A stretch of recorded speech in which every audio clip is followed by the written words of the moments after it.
I'm Callie Fensel with the Breaking Badness Cybersecurity podcast, and with me is John Donovan of ZEDEDA. Did I pronounce it correctly? You got it right. Yes. It's been taking me months. It's important. ZEDEDA does, everybody's all been into cloud computing for so long and AI in the cloud. ZEDEDA does edge computing. We help our customers manage their distributed edge, including all kinds of interesting applications they're running at the edge. And we'll get into that maybe later in the conversation. Excellent. Excellent. So can you tell us a little bit about yourself and your path in cybersecurity? Oh, God. Yeah. Wasn't prepared for that one. Well, that's it. So, yeah, what we're doing right now is one of the things I love both about cybersecurity, this community. Things happen. Sometimes things happen when you don't plan them. Call those things like incident response and stuff like that. Maybe we'll get into some of that later. We'll see how much time we have today. So my path in cybersecurity started from an engineering and IT background. I was one of those folks who built stuff.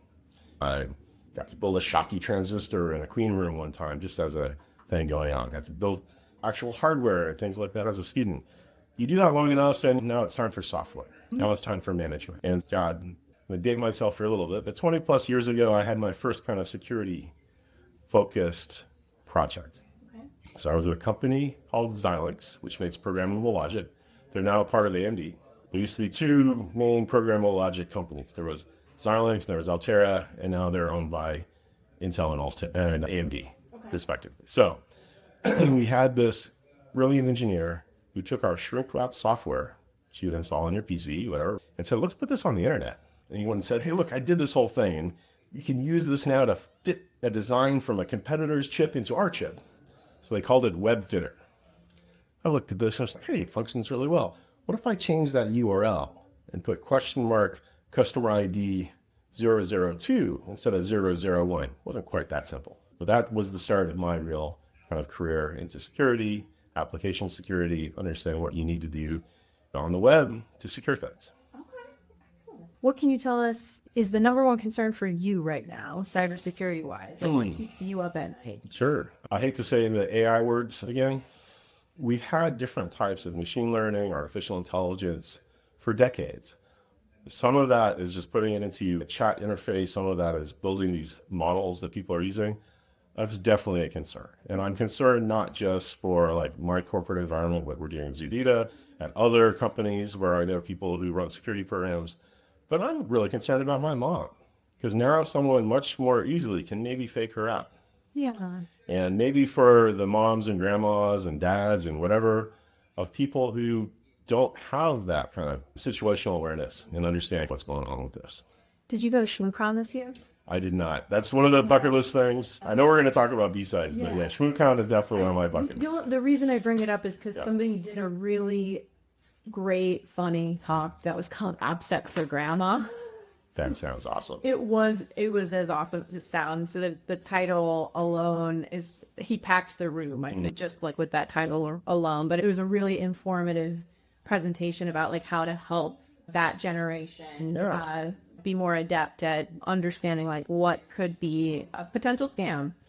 And we're not helping ourselves in this industry in talking with normal people at this. So what do they call the most recent scam where someone develops an online romantic relationship with you and drains your accounts and eventually they get done with it?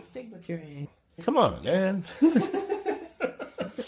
I thought it was, they were attempting to do a rebrand with that recently, weren't they? I hope so. I think it was romance scam. But I can't remember who was trying. Maybe it was the FBI that was trying to do a little bit of a rebrand there. That's so much more descriptive, I think. Yeah. Now, we understand the whole idea about fattening up the animal for slaughter. And I will say, if we can transition into RSA a little bit. We can do. Okay. I want to come back to some other things, but let's transition into RSA a little bit. Because I thought this was the first year with live animals on the expo floor. It's not. It's not. So I was like, they have puppies. So again, don't work for Orca, but you got to call out to someone that has puppies and then responsibly is making sure they're rotated in and out. But you can pet the puppies, and those puppies are happy. So Orca is the one with the puppies. Okay. Orca is the one with the puppies, and they are working to adopt out all those puppies, raise awareness for folks. And this is one of the things where security can do good beyond what people think about. Now, God, we could do a whole other thing on this, and there's a podcast called the Severed Podcast, not getting paid to talk about that, about the TV show Severance. Oh, okay. Have you watched Severance? I have no Severance. Okay, so we're not going to do spoilers for you or our audience, but I will just say, not only are there puppies on the floor of the RSA Expo this year, there are baby goats. I saw the goats. Oh my God. How amazing is that? It was amazing. I was like, I found the goats before I found the puppy. Yeah. Yes, I'm enjoying RSA kind of for those interesting set of things. Since we're on RSA a little bit, we can talk about how do you go and walk the expo floor? What should you do? Certainly someone coming in for the first time, you walk in there, you're overwhelmed. You're like, oh my God, what's going on here? Really important thing to do, find the edges. Walk around the small booths on the edges. Find the organizations like ISSA International and ISACA and CSA, and I'll put the plug in for ISSA International because I'm a past president of the Silicon Valley chapter. And go and talk to folks. That's one of the things I think that people who are maybe listening to this podcast, and I guess watching it, should do. Yeah. And yeah, so find the edges. The big booths, hey, if you want swag, at this point in time, I'm not really looking for swag. Yeah. And I will point out the pin we talked a little bit about. Yeah, can you tell me a little bit about that pin and like how, well, when I first saw it was upside down, yes. But I guess first, where did you find that pin? Sure. Did you have it made? Good friend, gentleman named John Dixon, who sold his company, the Denon Group, to Coalfire. So he's off looking for his next thing. Maybe 15, 20 years ago, started walking around RSA with a t-shirt that said, no purchasing authority. It's a good t-shirt to have. Especially if you have no purchasing authority. There you go. And I found a gentleman at BSides who had this on his lapel. I was like, where did you get that? Man, I love the guy who came with it. He's like, yeah, he gave me permission to make pins. I was like, you got a pin? He's like, if you wear it during RSA, I'll give you a pin. So that's the plug-in for the gentleman. I'm sorry, I forgot your name, man. Besides, fouled out. We'll talk later. And so, yes, it's a great thing. And the reason it was upside down is when I'm walking around the vendor hall, it's too hot to be wearing a jacket like this. So the jacket is folded over my arm with the pin out and my badge underneath my jacket. So they don't know who I am. If they really want to scan, I'll put it out next to the pin so they can see, indeed. I currently have no purchasing authority. I mean, I can advise, will take my thoughts seriously, but in the end, it's an important thing to know. And also, I know plenty of CISOs who do have purchasing authority that we're just very happy to be able to pretend they don't. Yeah. And I'm assuming this is not your first RSA. This is not my first RSA. And we got to get onto BSides, but let's maybe wrap some things up around RSA because I was talking with some folks last night. We closed down on the top of the Mark. Oh, yeah, I've been there. The top of the hill, carrying on Mark Hopkins Hotel. Yeah. Okay. So the first RSA that I went to, I believe, was 1996. Okay. And that year it was still a cartographers conference. Okay. The general sessions were in the Masonic Auditorium. They had sessions in like ballrooms and some of the hotels around there. The next year, I hate to say this for my friends at EY and Accenture or whatever's left of that, the BSides consultants showed up. And then the vendors with budgets showed up. And eventually RSA spun off their conference into RSA Conference, so an entity. But it is one of the places where people get together. This is where I see people that I only see maybe once or twice a year. The other time would be what we lovingly call Hacker Summer Camp. We'll get into that later. Yeah. Bobcat, DEF CON, BSides, all that kind of stuff. Before we pivot into BSides, I'm just curious about your thoughts on the conference. RSA this year versus previous years. Like, what interests you about this year versus others? Yeah. One of the things definitely this year. Last year, I was working for a very scrappy startup that's still around. I was a co-founder, but I was able to do what I could do as a security leader, and they've moved on. That company is called InstaSecure. They are in the early stage expo, which is one of the good things that people should look at as well. Like I said, you should look at the edges. You should look at these places where, you know, some of these areas like the early stage expo, it's curated. You have to pass a test to get in. And in some cases, I think this year, they even are kicking in some venture capital to a number of companies. Okay. Yeah. Interesting. Awesome. Would you like to talk about BSides? Oh, yes. Okay. Yeah. So we're going to talk about BSides. BSides are community-run conferences that are awesome. They're the conference that happen besides the main conference. Or, if you look at their logo, so it's a record. All right, kids, they had these things that were printed on vinyl. Vinyl's coming back. Oh, she's got the cassette tape. There you go. I guess it would work for that, too. Yeah. So your hit single was on the front. Yeah. The B-side track was on the back. And sometimes the B-side tracks are deep cuts. They're more interesting. So the B-sides conferences, whether it's BSides San Francisco, which happened here the weekend before RSA, or BSides Las Vegas, which happened in the middle of Hacker Summer Camp, or hey, BSides Cayman organizers, it's at my talk. I want to get down to the Cayman Islands. So these are community conferences that happen all over the world, and so it's pretty cool. It's all run by volunteers, and so for BSides San Francisco this year, I usually buy a pass and I end up not going. I'd give it to someone else, and the only way I'm going to make sure I can make it through BSides San Francisco is if I volunteer. And when I'm focused on something, focused person. The volunteer sheet was very confusing. There's a link, click here and put in your details to sign up. It's okay, I think I've signed up to be a volunteer now. Got an email a few days later and they're like, oh, you need to interview for this volunteer position. Oh, okay. Okay. It's because you selected to be either a production crew, master of ceremonies, or working in the theater. I want to make sure you're not too much in the nut job. Okay. Yes. Was that what you intended to do? I just wanted to volunteer. Yeah. So many good people that volunteer for this conference. So I guess I passed the interview because they said, you are going to be an MC. Cool. Yeah, I'm in for that. So golly, they're like, not only are you going to be an MC, you are going to be the MC in the IMAX theater for the keynote track. That's amazing. So like you got to do like master of ceremonies for the Oscars your first time out. Exactly. And I just can't say enough about how it went. I need to go back and watch the talks. I'm going to forget people if I start mentioning everyone that was there. But after Reed London, you kicked off the day. We had H.D. Moore in there too. Amazing talk. You got to see that one. But the first speaker is a gentleman named Clint.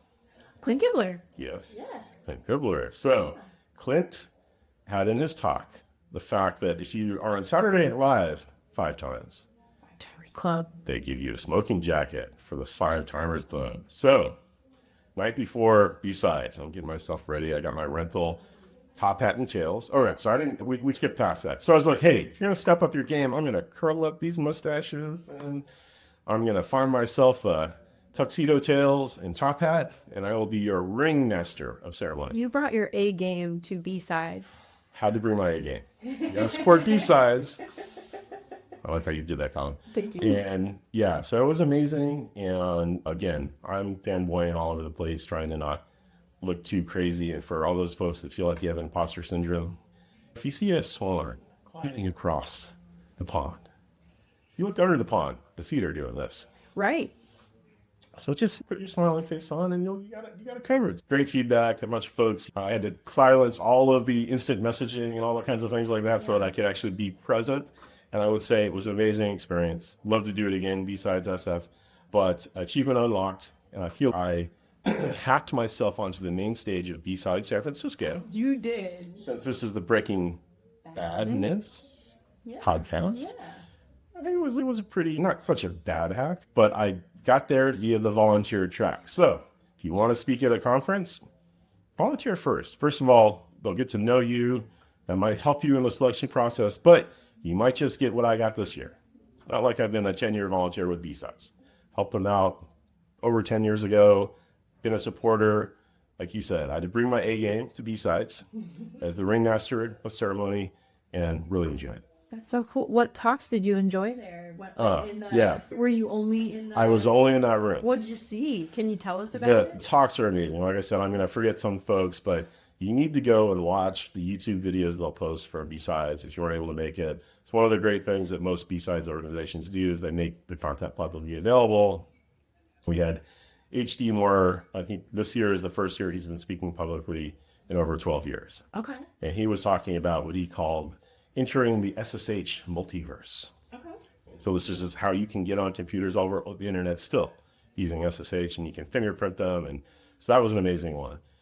Eva and her colleague from the Electronic Frontiers Foundation talking about tracking the stupidest cyber criminals out there or something like that. Again, an amazing talk. That sounds really cool. So I just say, I can't pick one of them. They're all amazing. Clint's talk too. So we talk about vulnerability management, vulnerability research. This talk was all about human vulnerability. Oh, yeah? And so I think we'll just leave that as an exercise for our audience to go and find out what Clint's talk on human vulnerability is about. Okay. I know he mentioned friend of the podcast, Tanya Janka. She's been on the podcast a number of times. He shared an anecdote about her, right? Yes. Yeah. Yeah, like I said, I can't do justice to Yeah, I won't be able to either, but just give people, I won't be able to either, but just give people You got a it. little bit of something Some breadcrumbs for them to to. get over to YouTube when they post those. Absolutely, definitely Yeah. can't emphasize that much enough. Where are we at? How are we doing on We're time? doing great on time. That's We can cool. keep going. I had a quick question for you Sure. on the volunteering aspect. Yeah. Wait, do you think you would be able to social engineer your way onto the main stage of RSA? Funnily enough, Oh my gosh. so it wasn't RSA, but it was a big conference here in San Francisco. Back in the day, I used to do a lot of stuff with identity on Twitter, I guess now you got to call it X. I'm at ID John, also in some Mastodon, whatever it is. We're still tweeting. Yeah.